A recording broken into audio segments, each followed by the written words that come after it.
other generals would have their 3 things they want to talk about, then they'd want to get out of Dodge.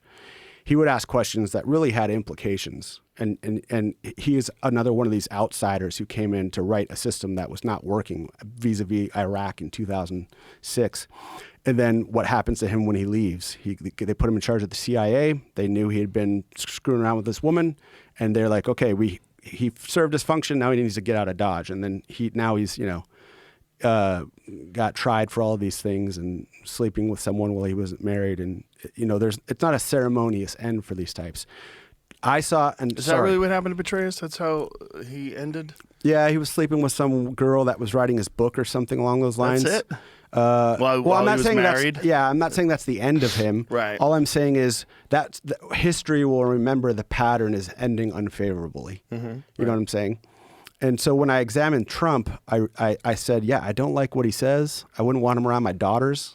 Wouldn't want him at a dinner party. But he seems to be saying these things like he's going to reset this system. I think it was Chappelle was on your show or another show or someone like that where he talked about Hillary saying, something about the tax loopholes or whatever. And he just hit right back at her and said, well, the people who are funding your campaign take advantage of those same loopholes. And if they're there, I'm going to take advantage of them. I wouldn't be a pragmatist if I didn't.